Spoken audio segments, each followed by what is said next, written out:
When you throw the water into the pot, stand back. Because when that water hits that oil, you don't want to get burned, and that's the sound of the loud sizzle.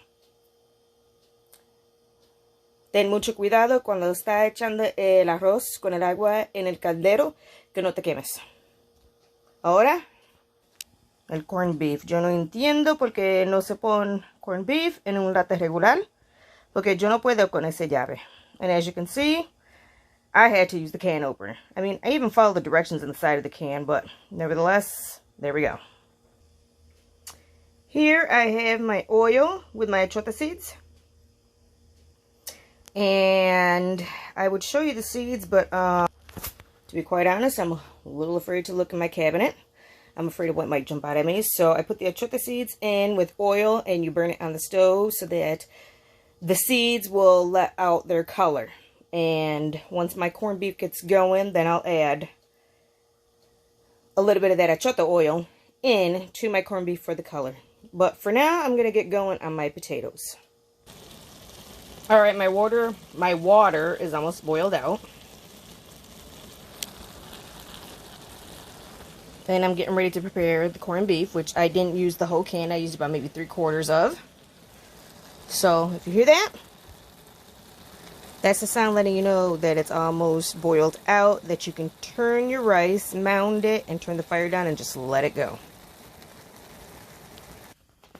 Alright, so I've got my ingredients in. I've got my corned beef smashed down. I added about a good 3 1/4 heaping spoons of the sofrito, a small little chunk right here of the tomato sauce. I added just about maybe a tablespoon, if that, of tomato paste. Eché pasta de tomate, salsa de tomate, sofrita, aceituna, sazón, un medio paquete, un poquitito de sabor de jamón. And I'm going to add water. Voy a echarle el agua. Y mientras eso está, aprendí el aceite de achote. And while I started the corned beef, I also turned on in my little metal container my oil with the achota seeds so that it can start burning, so it'll be ready when I'm ready. So I'm going to stir this. I've added just maybe 3-4 ounces of water. Now with corned beef, you can add corn to it. Just a splash more water. So about maybe a total of 4.5 ounces of water. You can add corn. You can add French fries, which is just, quickly fried up on the stove. Or regular potatoes, or potatoes and the corn. I've honestly eaten it all different ways, and I like them all. So, but lately, I've been using just regular potatoes. So give that a stir. And the water is really to your preference of how liquidy you want your corned beef. Okay, I've added my potatoes. And this was my cup for my water. And I've added just almost all the water. So I want to say that this cup is about maybe a good 6 to 8 ounces. I gave it a nice stir. And don't forget taste. Taste is important so that you know how much more you need to add. Better to not add enough and to add a little more than to add too much. Now, I think that's been on long enough, so I'm going to grab my aceite with the rag, and I'm going to pour it in. Again,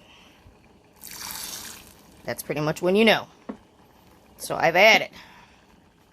And it's pretty much for flavor. So let me get that a nice stir.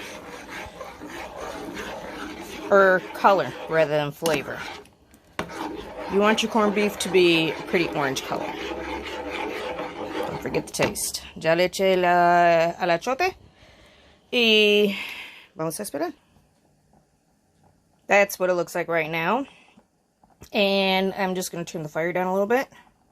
To about medium high, medium low, medium something. And it's really just so that the potatoes can cook at this point.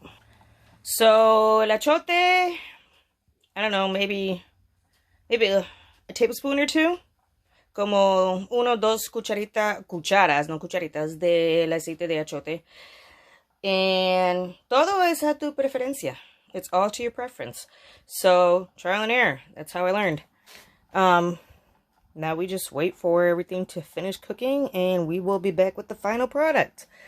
Ahora tenemos que esperar hasta que todo está terminado de cocinar para mirar el producto final. Hasta ahorita. Alright, corned beef is done. That's pretty much what it looks like. I've already turned the rice.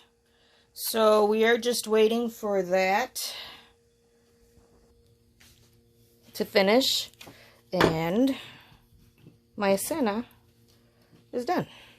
So I'm just going to cover my corned beef again so it stays hot.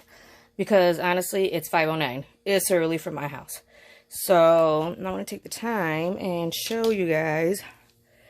God, my face looks really shiny. And I don't know if it's under this light or what, but last night I really can't think of the proper term. I think it's called dermaplaning, but basically you shave your face. So I did. And it is nice and smooth. And I have to say that this is the second time I've done it. And I didn't cut myself as many times the second time around. But I will have to do a separate video on that and exactly how I do it. Got a curl popping out over here. I just washed it, which is why I got this headband on. So, yeah, dermaplaning. If you guys ever thought about it and were too afraid to do it on your own, Walmart sells the blades, so you don't even have to order it at Amazon. They're in the makeup section, and they come 2 in a pack. They're out by Revlon. I mean, there might be more, but those are the 2 that I've seen. And I don't have a lot of hair on my face, so not a lot of hair came off. But I gotta tell you, my face feels smooth as a baby's butt. Anyway, back in a little bit. Alright, so I've got about maybe, let me see, I'm blind as a bat. Oh, it's about maybe 5:45, my rice should be done. So since I mentioned the dermaplaning, why not continue? So I took, and I put this oil on my face after I washed my face. Now this is, I got it off of Instagram, Papa Rosier's Farms. It's moringa, half and half. So 50% moringa oil, 50% castor oil.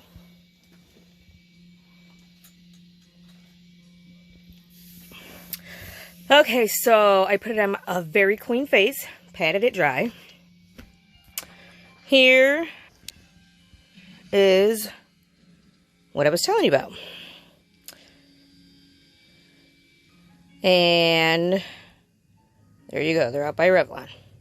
Now, I massage the oil into my face and I use a mirror. And I probably should be downstairs because you're supposed to pull your face like this as you're shaving your face. But I didn't, so I'm holding the mirror in one hand because I'm too lazy to go down to the bathroom. And I shaved my face. Be very careful and go in a downward action because the cuts from them things is real. So, once I was done shaving my face, I took a cotton ball and I used some regular old witch hazel and I cleaned my face twice to get off all that oil, and then I moisturized again. And if I did cut my face, then I used a little triple antibiotic ointment. That's it. It's supposed to help with dry skin and acne and dark marks and anything else. But since this is the second time, I don't know. I'm still, the jury's still out on that. So, back in a bit for the final product of my arroz blanco con tocino y corned beef guisao.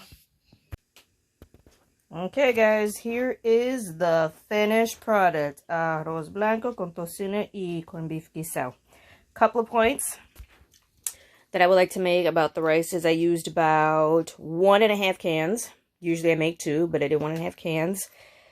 And that's pretty much it. So, buen provecho. If you try it, let me know. Hit that subscribe button. Let me know. Have a fabulous sleep last night. Okay, so I remember that second point that I wanted to make about the rice. And it's that once I turn it the second time, and I turn that fire up to about 3, which is medium low, I'm turning it up so that it will make a nice big out.